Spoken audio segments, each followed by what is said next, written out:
बहुत समय पहले की बात है। सुंदरबन जंगल में एक कालू नाम का एक कौवा रहता था। वह बहुत ही धनी पक्षी था। कितने एकड़ बागों की जमीन उसके नाम थी, परंतु वह बहुत कंजूस था। इतना कंजूस कि दिन में सिर्फ एक बार भोजन करता। रवि कौवा उसका इकलौता लड़का था। ज्यादा खर्चा ना हो इसलिए उसने उसको दूसरे जंगल के बोर्डिंग स्कूल में पढ़ने भेजा। रवि कौवा बचपन से दूसरे जंगल में पला बड़ा था। उसने वहीं शिक्षा पूरी की और सुंदरबन आया। सुंदरबन आने के बाद ऐसे ही एक दिन वह जंगल में एक टीले पर दोस्तों के साथ गप मार रहा था। फिर उन्होंने भूत पर गप शुरू की।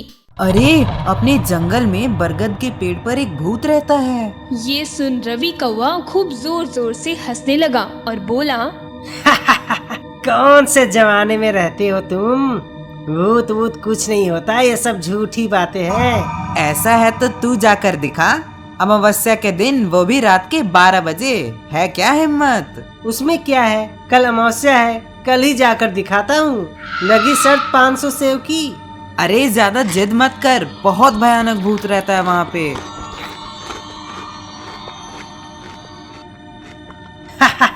अरे शर्त से घबरा गया ना। ठीक है, फिर कल जाकर दिखा, परंतु कुछ हुआ तो मुझे दोष मत देना। ठीक है। दूसरे दिन शर्त के अनुसार रात के 11:30 बजे रवि कौवा घर से चुपचाप निकला, क्योंकि उसे 12 बजे तक बरगद के पेड़ के पास जाना था। मस्ती में गीत गुनगुनाते वह निकल पड़ा। अमावस्या के कारण सभी दूर घना काला था। सिर्फ कुछ फुट तक ही दिखाई दे रहा था, परंतु बहुत अंधेरा। फिर भी वह उड़ते उड़ते बरगद के पेड़ के पास पहुंच गया। दो पेड़ आज उसको कुछ ज्यादा ही भयानक दिखाई दे रहे थे। पेड़ की लंबी टहनी ऐसी दिखाई दे रही थी जैसे कितने ही सांप ने उस पेड़ को लपेटा हो। दूर से एक कुत्ते की चिल्लाने की और रोने की आवाज आने लगी। अब रवि कौवा थोड़ा घबराने लगा। उसके हृदय की धड़कन बढ़ने लगी। उसकी आवाज कानों तक आ रही थी। बीच में गांव में कुछ हलचल होने जैसा लग रहा था। रात्रि किट की आवाज भी उस वातावरण को और भयानक बना रही थी। उसको ऐसा लग रहा था कि उस टहनी के पत्तों के पीछे कोई है और उसके ऊपर नजर रखे हुए है। वह उन पत्तों की तरफ एकटक देखने लगा। कौन है? तभी अचानक बिजली कड़की। ऐसा जोरदार आवाज हुई उस पत्तों में से जैसे कुछ बाहर आया हो और एकदम से रवि कौवे की छाती में घुसा। रवि कौवे को जोर का झटका लगा और वह 15 फुट दूर उड़ा और गिरा और वहीं बेहोश हो गया। सुबह सुबह कुछ जंगल की चिड़िया उधर से जा रहे थे। तभी उन्हें रवि कौवा बेहोश पड़ा मिला। उन्होंने उसे उठाया और कालू कौवे के घर लाकर सुलाया और बोला, आपका बेटा रवि कौवा हमें भूत के पेड़ के पास मिला था। आप लोगों का बहुत बहुत धन्यवाद, जो मेरे बेटे को आप लोग यहाँ पर उठाकर लेकर आए। उसके बाद कालू कौवा रवि कौवे के होश के आने की राह देखने लगे, परंतु पूरे दिन रवि कौवे को होश ही नहीं आया।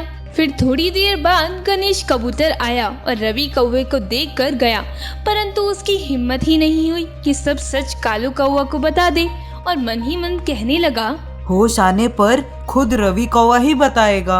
ये विचार कर गणेश कबूतर वहाँ से चला गया। ऐसे ही दिन गया। उसके बाद रात के ठीक 12 बजे रवि कौवे ने अचानक आंखें खोली और इधर उधर देखने लगा और जोर जोर से चिल्लाने लगा, नहीं छोड़ूंगा मैं रवि कौवा को, इसने मुझे बहुत परेशान किया है, नहीं छोड़ूंगा मैं। रवि कौवा की आवाज सुनकर उसके पापा कालू कौवा उड़कर उसके पास आए। कुछ देर रवि कौवा ऐसे ही चिल्लाता हुआ दोबारा सो गया। सुबह पूरे जंगल में खबर फैल गई। तब गणेश कबूतर कालू कौवा के पास आया और बोला, हमें माफ कर देना अंकल जी, ये सब हमारी वजह से हुआ है। ना हम लोग 500 सेवों की शर्त लगाते और ना ही रवि कौवा अमावस की रात उस पेड़ के नीचे जाता।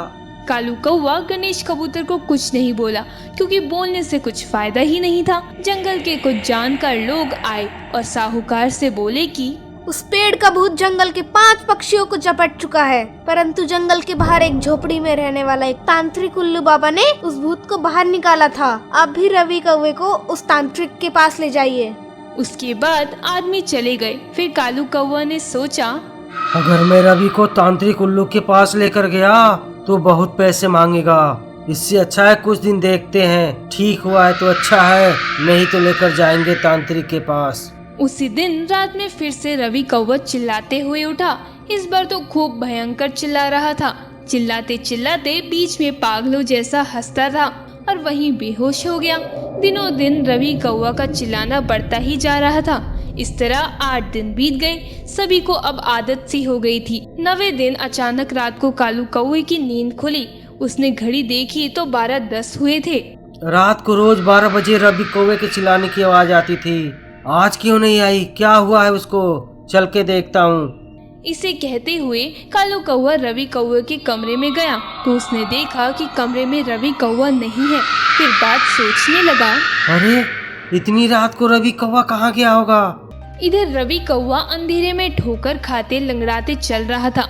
चलते चलते वह एक झोपड़ी में गया। उस आवाज से ध्यान करने बैठा तांत्रिक उल्लू उठकर खड़ा हो गया। सामने रवि कौवा का रूप देखकर वह कांपने लगा। रवि कौवा धीरे धीरे चलते चलते उसके पास आने लगा। तांत्रिक उल्लू पीछे खिसकते खिसकते दीवार से चिपक गया। उसके मुंह से शब्द नहीं निकल रहे थे। अब रवि कौवा एकदम उसके पास आया और रवि कौवा के अंदर का भूत दोहरी आवाज में बोला, ए तांत्रिक, मैं तेरा पैर छूता हूँ रे, मेरे पे दया कर, मुझे इस रवि कौवा के शरीर से बाहर निकाल रे। 9 दिन हो गया रे, कुछ नहीं खाया रे, बहुत भूख लगी है रे। इसका कंजूस बाप हरामी साला कुछ नहीं खाने को देता रे, मुझ पे दया कर रे। जीवन की सबसे बड़ी गलती कर दी मैंने, इसका शरीर में घुस गया रे, मुझे जल्दी बाहर निकाल। इतना बोल रवि कौवा के अंदर का भूत जोर जोर से रोने लगा।